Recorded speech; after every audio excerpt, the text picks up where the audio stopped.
श्री स्वामी समर्थ, जय जय स्वामी समर्थ. कशा सर्वजण निश्चित मजेत असाल, असेच मजेत राहा. पहा, रोज रडताय, रोज कंटाळा आलेला आहे. तीच भांडणं, तीच वादविवाद, तीच लोक, सर्व तेच त्याच गोष्टी करून अगदी कंटाळा आलेला आहे. घरातीलच होती, त्याचप्रमाणे शेजारची लोक, मित्रपरिवारातील लोक, त्याचप्रमाणे कामातील लोक सुद्धा आजकाल खूप त्रास द्यायला लागलेत, उनं धुणं बोलायला लागलेत, विनाकारण विरोधात जायला लागलेत. आपण कितीही चांगल्या भावनेने बोलायला गेलो तरीही ती लोक आपल्या विरोधातच वागतात. आपण कितीही चांगलं करण्याचा प्रयत्न केला तरीही त्या लोकांना ते वाईटच वाटतं. किंवा विनाकारणच ही लोक आपली प्रगती व्हायला लागली की आपले जे मित्र होते, आपले जे नात्यागोत्याचे होते, हे वैरी होऊन जातात. आपण विचार करतो, अरे कालपर्यंत ही लोक माझी होती, आज अचानक या लोकांना काय झालं. तर त्याचं कारण असं की आपली जी प्रगती व्हायला लागलेली आहे ही या लोकांच्या डोळ्यामध्ये दिसते. त्या लोकांच्या मनामध्ये आपल्याबद्दल निगेटिव्हिटी मोठ्या प्रमाणामध्ये वाढते. आपण म्हणतो, अरे मी तर काहीच केलेलं नाही, मी तर माझ्या मार्गाने, माझ्या रस्त्याने सरळ चाललेलो आहे, मग या लोकांना काय त्रास. तरी ह्या लोकांना त्रास होतो का, तर या लोकांना प्रगती आपली पाहवत नाही. आपण म्हणतो, हा माझा, तो माझा, तो माझा. पण तुम्हाला सांगू का दादांनो, तायांनो, असं काहीच नसतं. आपलं असं कोणीच नसतं. आपला जीव सदाशिव असं म्हटलं तरी उत्तम.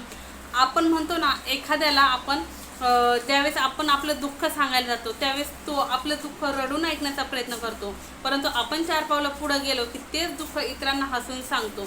जगाची ही रीत आहे. म्हणून मी तर म्हणेल की आपलं जे काही दुःख आहे ते फक्त आणि फक्त आपल्या स्वामी आईजवळ, आपल्या भगवंताजवळ व्यक्त करा. तिथं व्यक्त व्हा, तिथं रडा, तिथं ओरडा. कारण तो भगवंत आपलं दुःख कुणालाच सांगणार नाही. उलट दुःख आपलं सहज कसं होईल, सोपं कसं होईल, त्यावरती मार्ग कसे भेटतील, हेच काहीतरी गायडन्स स्वामी आई कोणा ना कुणाच्या रूपाने तुम्हाला सांगणार आहेत, आपल्याला सांगणार आहे. म्हणजे सांगण्याचं तात्पर्य फक्त असं की आपण भले आपल्या आईला सांगायला गेलो, आपल्या बहिणीला सांगायला गेलो, आपल्या भावाला सांगायला गेलो किंवा मित्रपरिवाराला तरी सांगायला गेलो, त्यांना तेवढं पुरतं वाईट वाटेल. परंतु आपण 2 पावलं पुढे गेलो की त्यांचं तेच असणार की बाबा रे काय रे, हिचं नेहमीचंच असतं किंवा याचं नेहमीचंच असतं, हे कंटिन्यूस रडत राहतं, याचं नेहमीचंच रडगाणे. म्हणजे हे जे काही निगेटिव्ह ओरा आपल्या बाबतीत त्यांच्या मनामध्ये तयार झालेले आहेत तेच हे करणार. त्याच्यावरती ते पर्याय तर काही देणार नाही.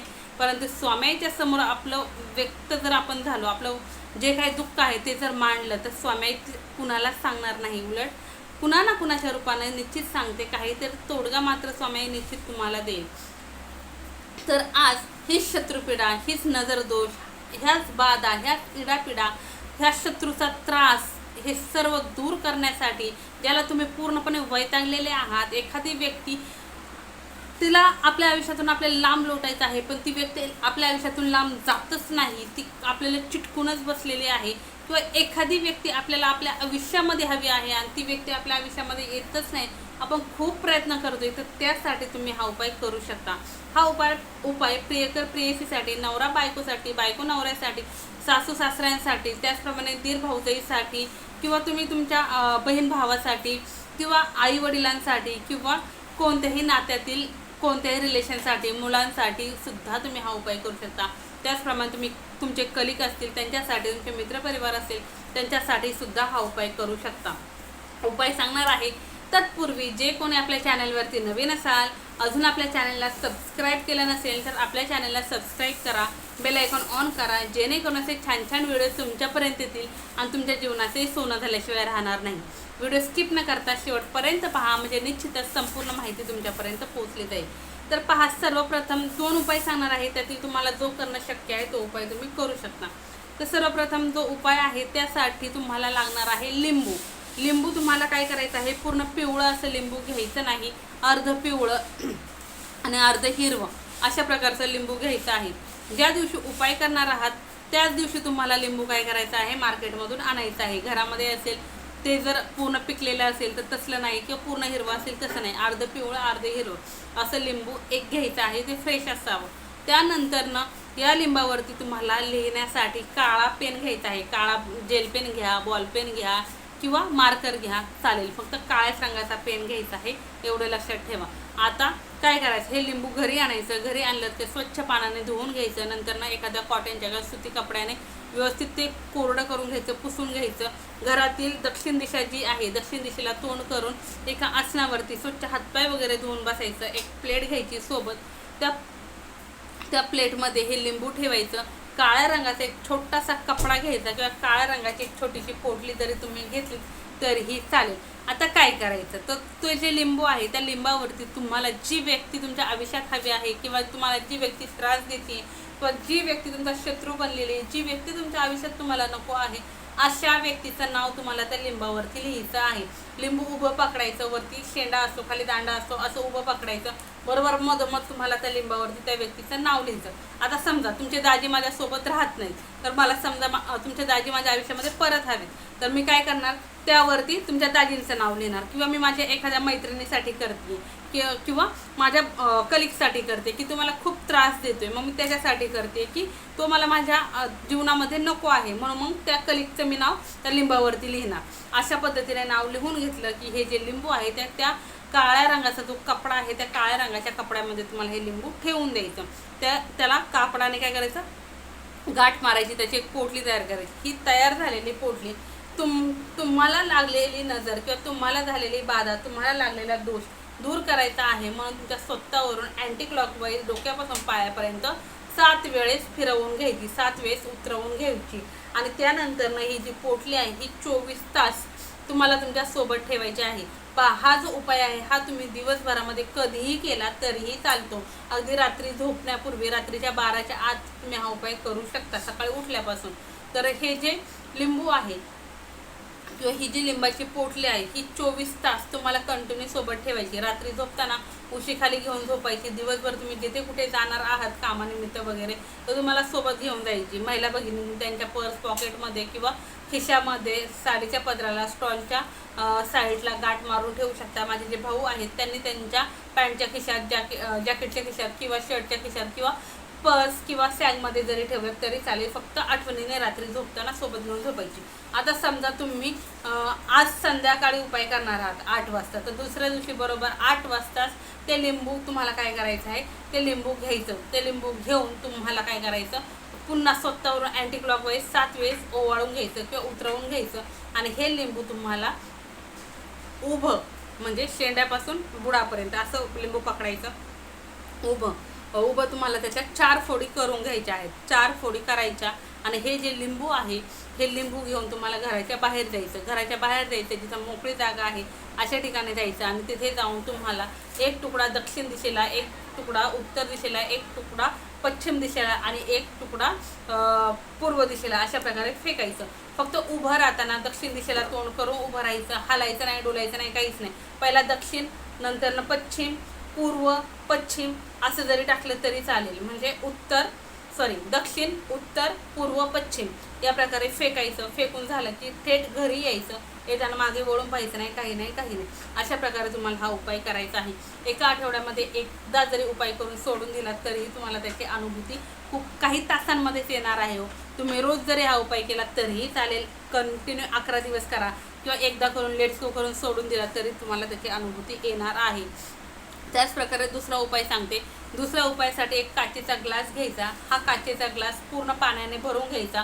पूर्ण म्हणजे वरती फक्त 1-1.5 इंच रिकामा ग्लास ठेवायचा, कारण त्यामध्ये मी पुढं साहित्य सांगणार आहे, ते साहित्य तुम्हाला टाकायचं आहे.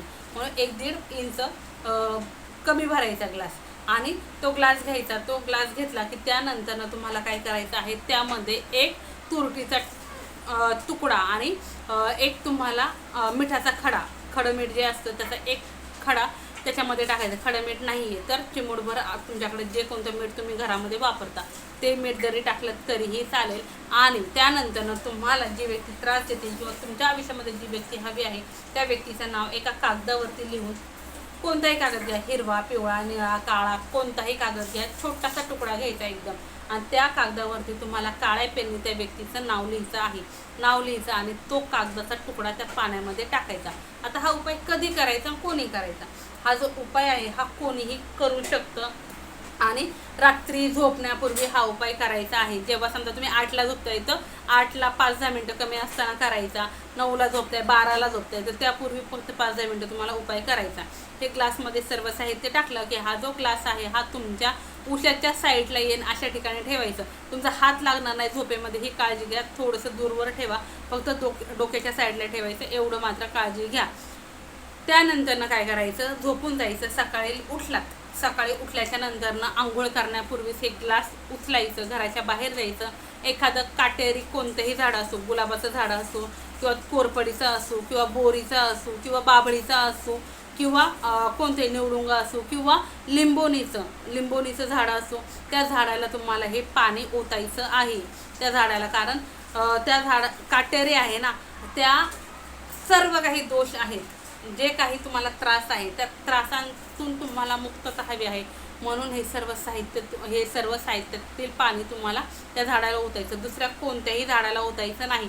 चुकूनही तुळशीला हे पाणी ओतायचं नाही, कारण आपण आपली निगेटिव्हिटी, आपल्यातील दोष, आपल्यातील बाधा सर्व दूर करण्यासाठी हा उपाय करत आहोत. हा उपाय कंटिन्यू 11 दिवस तुम्हाला रोज संध्याकाळी झोपताना सातत्याने करायचा आहे. एकही दिवस खाडा करायचा नाही.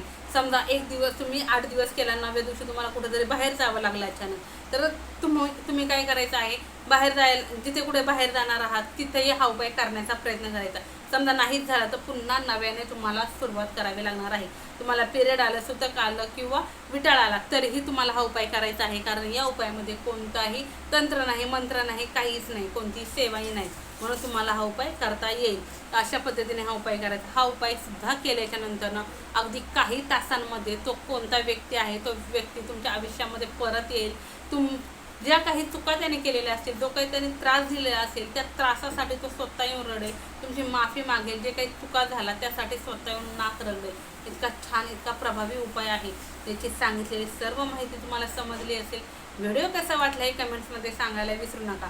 तसेच उपाय कधी करायचे, तर हे दोनही उपाय आहे. हे कोणत्याही दिवशी जरी तुम्ही केलेत, आठवड्यातील कोणत्याही दिवशी करा तरीही चालेल, काही हरकत नाही. कोणत्याही दिवशी करा, कोणीही करा तरीही चालेल. आणि तुम्हाला एक सांगते, उपायाने कधीच कुणाचं काहीच वाईट होत नाही.